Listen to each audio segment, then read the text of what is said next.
हाँ जी बच्चों, आज हम करेंगे NEET questions based on the Coulomb's law. तो लेट्स स्टार्ट। तो बच्चों, this is the question and ये क्वेश्चन नीट 2013 का क्वेश्चन है। Question is very very important. तो आओ इसको करते हैं solve. Two pithballs carrying equal charges are suspended from a common point by strings of equal length।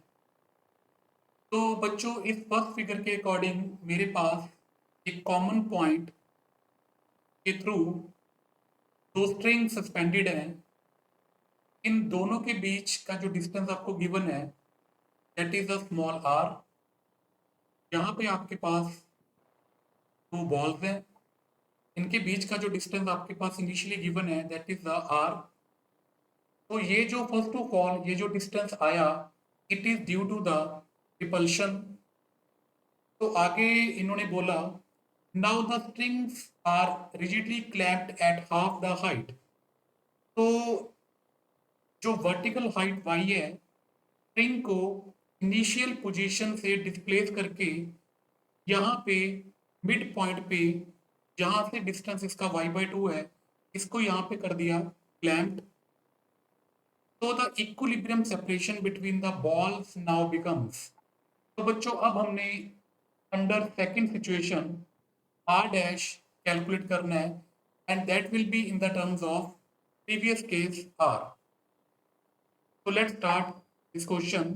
तो सबसे पहले मैं कंसीडर करूंगा case 1। This is the first ball, this is the second ball. इन दोनों के जो बीच में जो सेपरेशन है that is a small R. Vertical distance आपके पास according to first figure given है दैट इज y। तो अगर इन दोनों बॉल्स के बीच का डिस्टेंस स्मॉल आर है तो ये जो हाफ डिस्टेंस आएगा दैट विल बी r/2।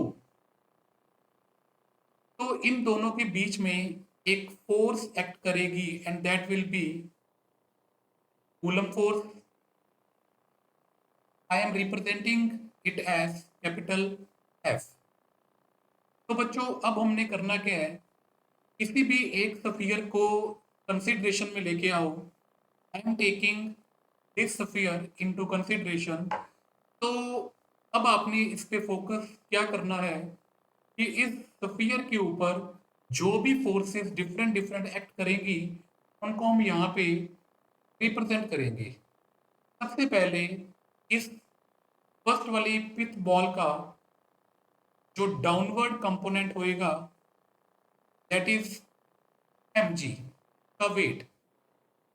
तो बच्चों, इस तरह के क्वेश्चन में हमें सबसे पहले यहाँ पे एक टेंशन तो ड्रॉ करनी ही है, that is must.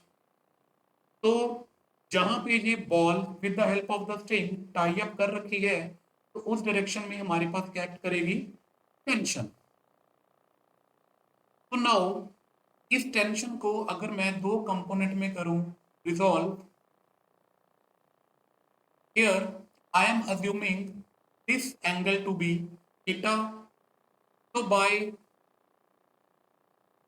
One property this angle will be theta alternate interior angles. तो बच्चों, अब हमें पता है ये तो ऑलरेडी कि जिस साइड पे एंगल थीटा आएगा उस साइड पे कौन सा कंपोनेंट होता है हमारे पास हमेशा, टी cos थीटा। एंड ये जो राइट साइड वाला ये जो कंपोनेंट है that will B T sin theta. तो टी को हमने दो कंपोनेंट्स में कर लिया resolve, T cos theta and T sin theta.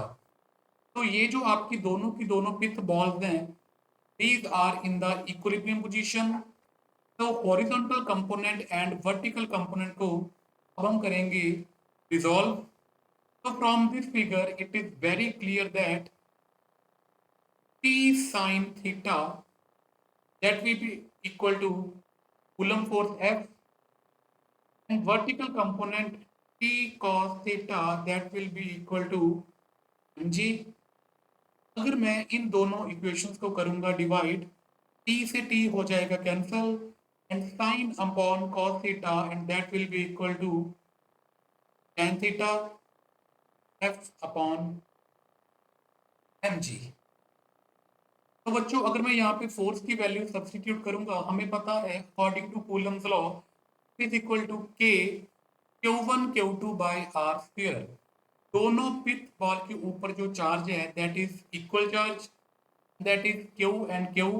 So we can write it as F is equal to K Q1 Q Q2 Q and this will become square upon इन दोनों charges के बीच में जो distance है that is R, so that will be R square upon mg. तो from this triangle, ये जो आपके पास लेफ्ट वाली ट्रायंगल आपको नजर आएगी, उसमें से अगर मैं tan थीटा की वैल्यू यहाँ पे मेंशन करूं and that will be equal to tan theta is equal to perpendicular upon base. तो according to this triangle perpendicular is r by 2 and base is y. So that will be equal to a q square upon r square into mg. इस equation को आप mark करोगे equation number 1. So now according to second figure,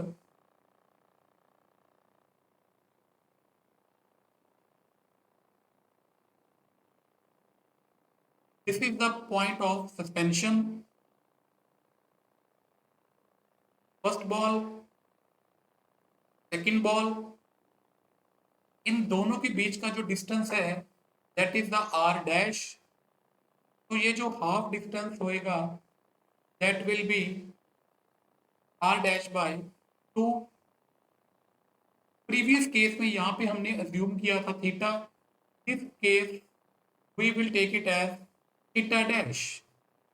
तो बच्चों again इस figure को दोबारा से अगर मैं फ्री बॉडी डायग्राम की हेल्प से कंपोनेंट में रिजॉल्व करूंगा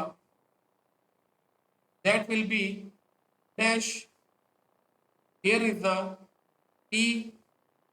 इस टी को दो कंपोनेंट में करोगे आप रिजॉल्व, तो one will become T cos theta and other will become T sine theta. Downward ball का क्या एक्ट करेगा आपके पास, wait mg. So by again it is very clear from the given figure, so we can write it directly tan theta dash is equal to dash upon mg directly with the help of this equation. So tan theta dash is equal to f dash upon g. f dash को हम लिखेंगे a q square upon r dash का square.